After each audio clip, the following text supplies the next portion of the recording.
Olá, tudo bem com vocês? Meu nome é Lilian, eu sou nutricionista e vamos para mais um vídeo no nosso canal. O assunto de hoje é proteínas animal versus proteína vegetal. Qual é a melhor?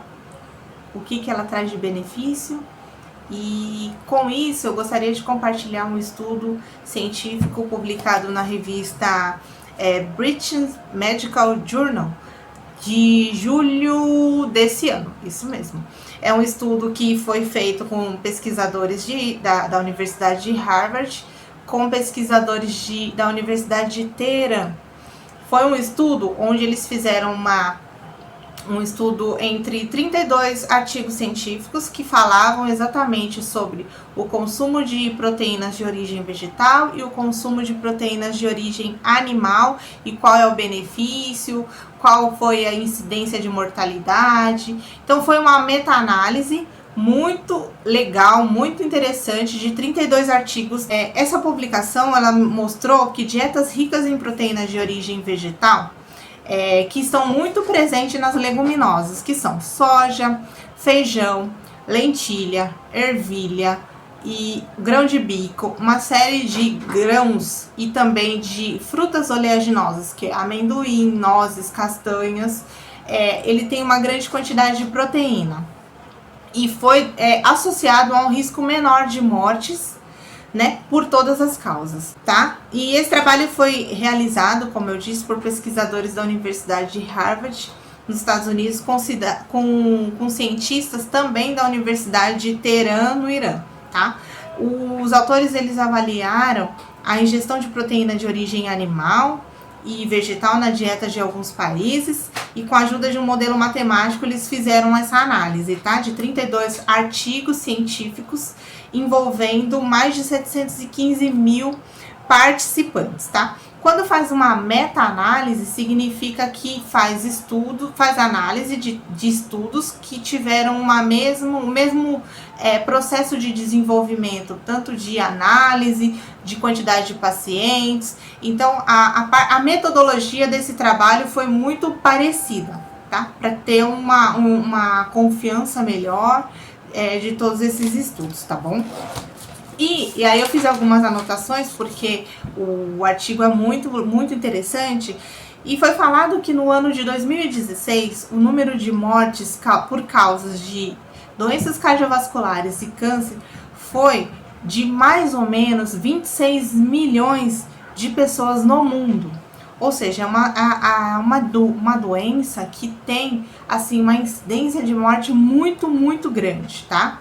E a alimentação, ela tem um papel fundamental nesses dois aspectos, nesses dois quesitos, tanto na parte cardiovascular quanto na questão de doenças oncológicas, tá?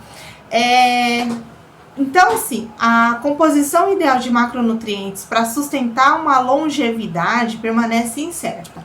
Então, não existe ainda uma composição nutricional de alimentos que, de fato, permitem que você tenha uma maior longevidade, tá?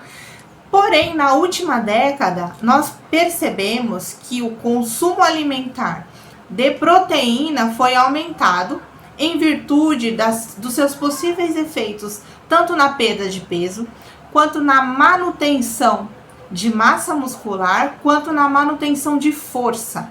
Então, o consumo de proteína, ele foi muito mais evidenciado para ajudar na perda de peso, para que o indivíduo mantenha também a massa muscular e que ele tenha força nesse músculo, tá? E que essas dietas ricas em proteínas, elas tiveram com que o indivíduo que tem esse consumo aumentado de proteína, ela tem uma melhora de biomarcadores cardiovasculares. O que é isso? Os níveis de glicose do sangue não estavam tão aumentados, se mantiveram dentro da normalidade, e os níveis de pressão arterial também se mantiveram na normalidade, tá? E que as proteínas, especificamente de origem vegetal, elas tiveram um benefício na diminuição de concentração sanguínea de gordura no sangue e que também, mas não teve uma significância na redução de colesterol e o aumento do HDL, que é considerado o bom colesterol, tá? Então, assim, ele teve uma melhora tanto na questão de glicose sanguínea, quanto na questão de pressão arterial do indivíduo, mas não teve interferência na questão de gordura, especificamente colesterol no sangue, porque a gente tem triglicérides, que não é um colesterol especificamente, tá? Então essa revisão sistemática, ela é uma meta-análise, mostrou que o consumo de soja foi significativamente associado na redução de câncer de mama nas mulheres, porém as outras doenças não teve um benefício, tá? Então esse assunto, essa relação de soja e mulher, soja, menopausa, soja e câncer de mama, sempre foi muito bem estudado, e em relação à incidência de câncer de mama, esse estudo demonstrou que de fato ele tem um efeito positivo, né? Estudos observacionais de longo prazo indicaram que o alto consumo de proteínas totais e animais estavam associado a um risco aumentado de câncer e diabetes. O que significa isso? Quando a gente consome uma proteína de origem animal, foi demonstrado um aumento de incidência de câncer e aumento de incidência de diabetes. E, no geral, todos os estudos disponíveis apoiam que as proteínas de origem vegetal, ela tem um efeito benéfico na saúde humana, né?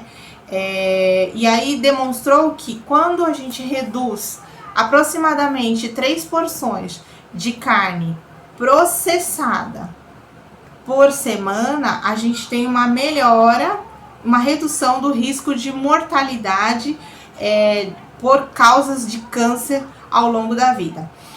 Teve uma época que foi demonstrado que o consumo de linguiça, bacon, que são os alimentos cárneos processados, realmente esse consumo ele tem uma incidência no número de câncer, principalmente câncer de intestino, tá?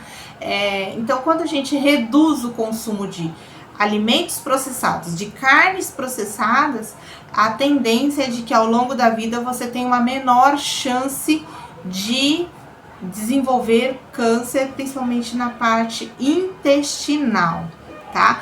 Existe um rastreio, né, de câncer de intestino, principalmente observando se existe casos de família, né? E aí a gente tem que fazer um rastreio melhor e fazendo alguns exames mais anuais para que seja verificado alguma coisa antecipadamente, isso é importante. E nesse mesmo estudo também foi verificado que o consumo de proteínas de origem vegetal teve uma melhora na questão de pressão arterial, circunferência de cintura, que essa circunferência aqui é próximo ao umbigo, né? A gente pega uma fita métrica, faz a medição, e peso corporal e composição corporal, que pode diminuir o risco de várias doenças crônicas, né? Incluindo doenças cardiovasculares e diabetes do tipo 2. E aí eu vou colocar um parêntese meu, não é do estudo, tá? As proteínas, quando eu penso em proteína é tudo que tem na sua composição aminoácidos. Vamos imaginar um colar de pérolas. Um colar de pérolas, cada bolinha é um aminoácido. Esse colar inteiro é uma proteína. Ok. Existem proteínas de origem animal, que são carne, frango, ovo, leite, iogurte, tudo de origem animal. Existem a proteína de origem vegetal, que são todas as leguminosas, que são soja, lentilha, ervilha, grão de bico, feijão branco, e as frutas oleaginosas, que é amendoim, castanha do Pará, castanha de caju, nozes, amêndoas e uma série de oleaginosas que temos aí. Então, esse parênteses meu diz o seguinte: Quando a gente faz um consumo de proteínas de origem animal, nós estamos colocando nesse combo a gordura que está nessa carne. Então, a gordura saturada. Quando eu consumo a proteína de origem vegetal, o que eu tenho de gordura no feijão, na soja, no grão de bico, na ervilha? Nada.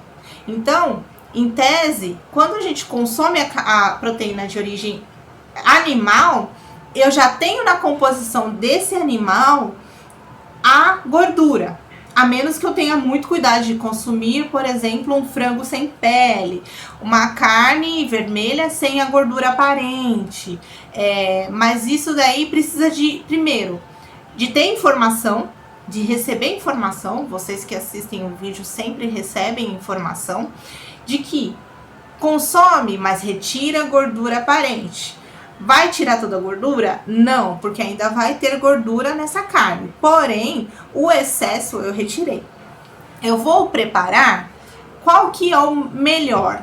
Cozido, assado, frito, né? A milanesa.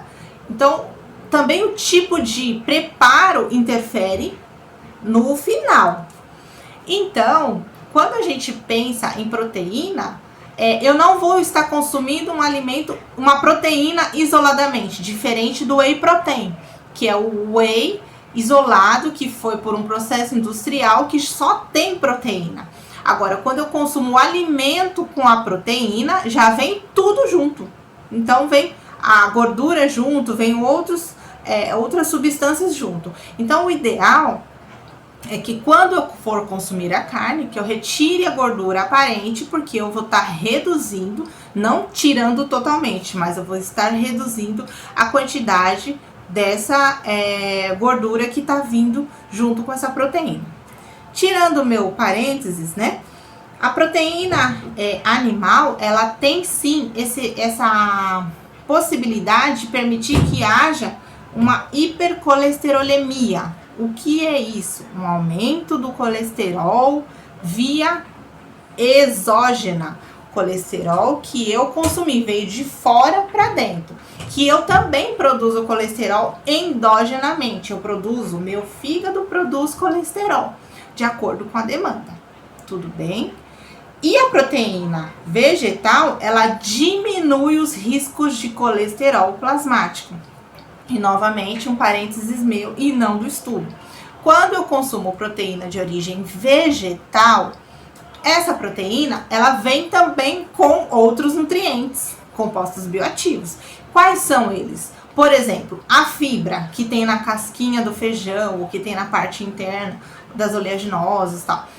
Tem fibra lá. E a fibra, ela funciona como se fosse uma esponjinha, que ela retém o excesso de colesterol lá no meu intestino e manda embora com as fezes. Logo, a proteína animal aumenta o colesterol, a proteína vegetal diminui o colesterol.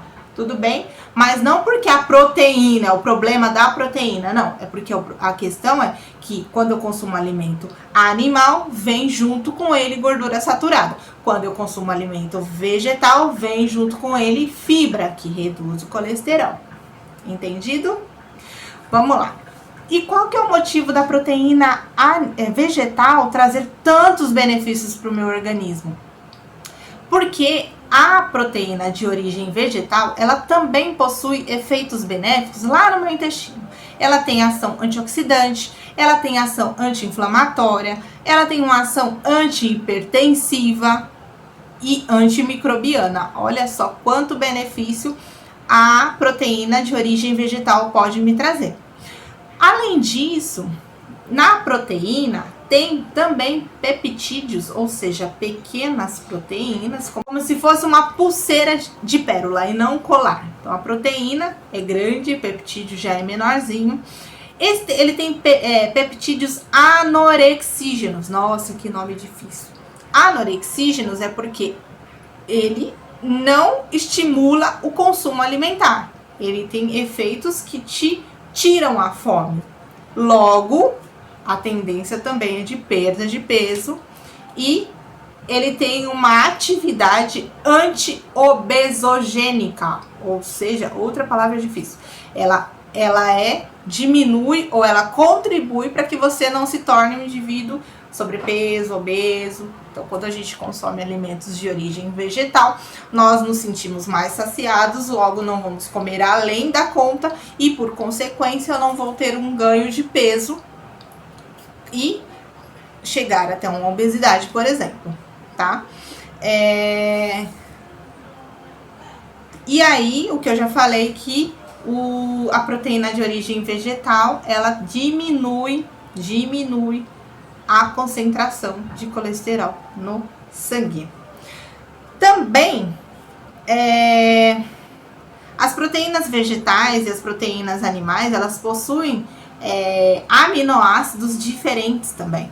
Então, a proteína vegetal, ela tem pouco aminoácido lisina, pouco aminoácido histidina, e a proteína animal tem grande quantidade de aminoácido lisina e grande quantidade de aminoácido histidina, e que esses têm efeitos diferentes e antagônicos no meu organismo, fazendo com que, se eu consumir proteína de origem vegetal, eu tenha baixa secreção de apolipoproteína B, e se eu tiver um consumo aumentado de proteína animal, tem uma diferenciação e tem um aumento de gordura de apolipoproteína, tá? Então, esse mecanismo também tem um efeito protetor, cardioprotetor, né? Tem um efeito que protege o meu coração.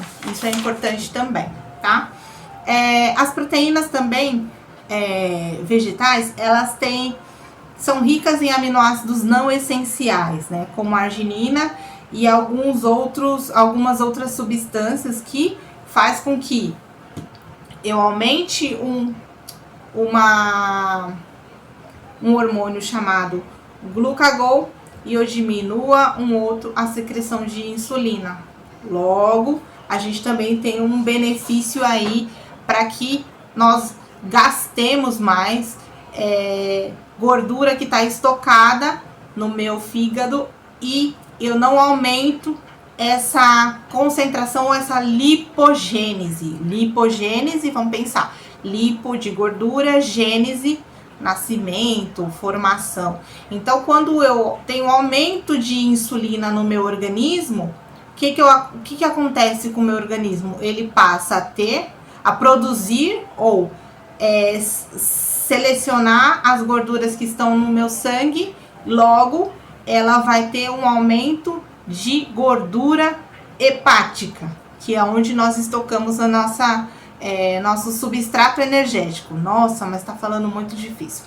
Substrato energético é o combustível que o meu organismo utiliza para se manter vivo. Então, eu tenho substrato energético que é adipócito, que são os tecidos e as células gordurosas, e eu tenho também estocado no meu organismo glicogênio, que é de açúcar, que é a glicose, tá? Glicogênio hepático. Então, o nosso fígado, ele é um órgão extremamente importante, é um órgão central do metabolismo do nosso organismo, né? E a alimentação, ela tem forte interferência nesse nosso órgão central, que é o fígado. Então, a gente tem que ter uma boa alimentação para que esse nosso órgão, sim, ele trabalhe com mais tranquilidade, tá? Então, nesse estudo, o que eu gostaria de compartilhar com vocês foi da importância do consumo dos alimentos vegetais, das proteínas de origem vegetal, em detrimento das proteínas de origem animal, mas com um parênteses bem grande de que existem também a proteína vegetal, um viés em relação à forma como ele é preparado. A proteína animal, ela já tem uma gordura própria dela, que é, por exemplo, o contrafilé com aquela gordurinha aparente, aquela gordurinha saturada, né? Então, não significa que uma proteína é pior que a outra, mas que uma vem com uma quantidade de gordura e a outra vem com uma outra quantidade de outros nutrientes, que no caso da proteína vegetal, que tem uma grande quantidade de fibra, que tem a função exatamente antagônica da gordura saturada, certo? Então, um diminui o colesterol, diminui a gordura no sangue, e o outro tem a facilidade de aumentar essa quantidade de gordura no sangue, gordura hepática, que é no fígado, e trazer aí algumas alterações no nosso organismo. O que a gente tem que pensar, não existe aquele alimento, o salvador da pátria, aquele alimento que vai te fazer milagre. Não existe esse alimento.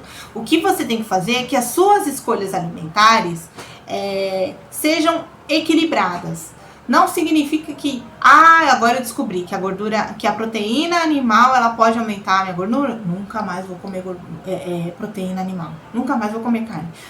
Não é isso. Mas na quantidade suficiente, na frequência também. Não significa que deva comer todos os dias.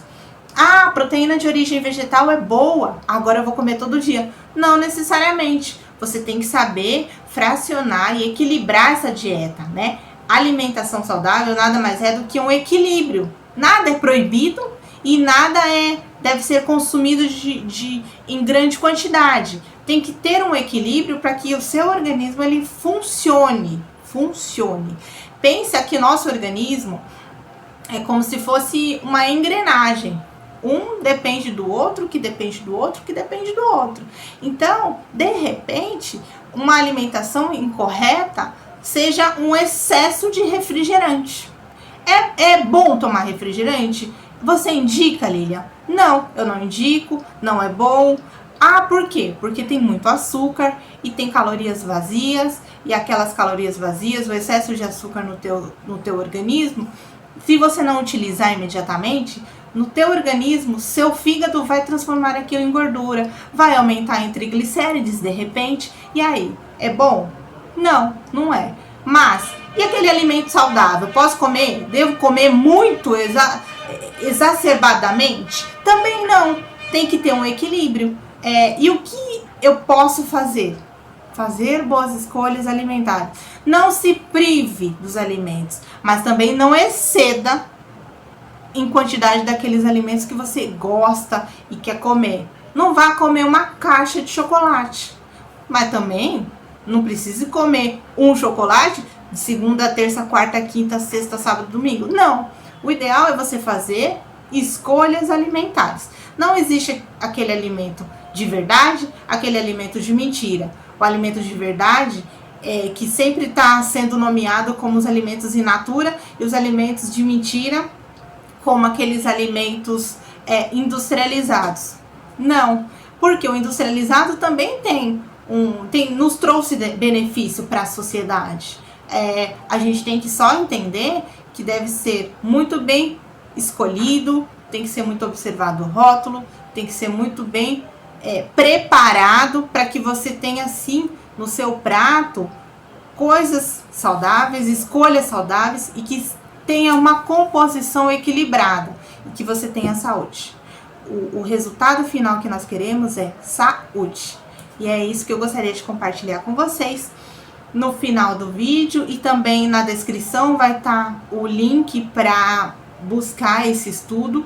É muito interessante, vale muito a pena, porque todos os estudos científicos eles servem de embasamento para diretrizes, para protocolos, para as escolhas que os profissionais fazem diante de um paciente. Quando chega um paciente com uma doença que a gente pode tratar com dieta e junto com o médico com medicação, os estudos científicos eles nos embasam para ter como se fosse uma baliza, um caminho a seguir. Então, o estudo científico é muito importante, né? A ciência é muito importante, vale a pena a gente sempre estar apreciando, entendendo, porque por mais que a educação hoje não esteja tão valorizada, mas o estudo científico ainda tem muito cientista trabalhando aí no laboratório, solitário, mas para trazer benefício para a população. Então, valorize também aquele profissional que gosta de estudo científico, que não toma decisões de testada, mas que ele vai tomar decisões com base em evidência. E essa evidência tem que ser científica. tá? Esse estudo que eu relatei para vocês foi somente de 725 mil pacientes, que determinou que a proteína vegetal tem trazido benefícios e a proteína animal, de acordo com as suas escolhas, modo de preparo e uma série de outras coisas, em alguns momentos tem trazido malefício. Quem quer viver mais e com saúde tem que fazer boas escolhas. Até o próximo vídeo. Até mais.